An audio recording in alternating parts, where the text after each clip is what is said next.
You know me as the queen bee of doing business better.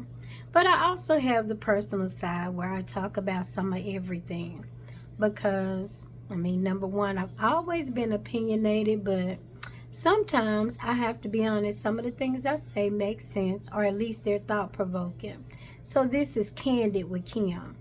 And today we're going to just talk about your thoughts.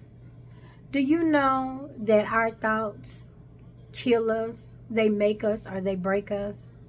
Do you understand that sometimes just the way you think about something, just the way you analyze something, just the way you see something in one moment can change and alter the way you do things for years?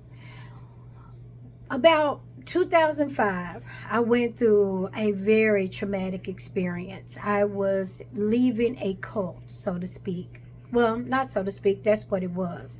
No, we weren't drinking the same Kool-Aid, and no, we didn't live together and walk around in robes, but it may as well have been because the leadership that I began to follow did not allow for uniqueness. It did not allow for you to think. There was always so much activity and a busyness that kept us occupied. And it occupied our social calendar and everything. Now, one thing I will say, let me be clear, is I allowed it because I thought it was going to better me.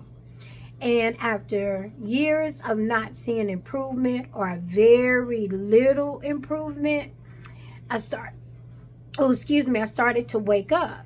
And by the time I was fully awake and still seeing, things ended and there was punishments and stuff dealt out and everything, and we moved to Dallas, Texas.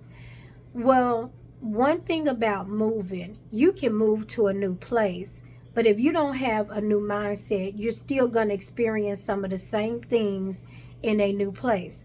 That's why when people get excited about New Year's, it means nothing. People will go in and say, well, shoes, last year, this year is no different. Because you have to have a mindset.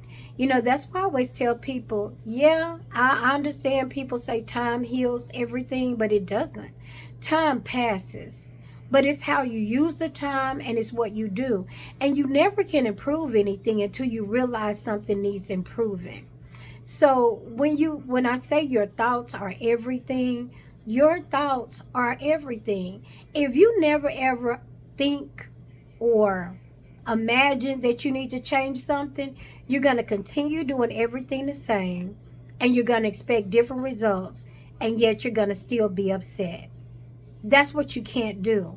Sometimes we have to imagine and think or play what they call devil's advocate, to think, just what if I'm wrong about something? What if the way I think about it is not really the way it is, or it's not useful to me? How can I take the same situation, look at it different, apply some different actions, and turn my circumstance around? Your thoughts. Your thoughts are powerful.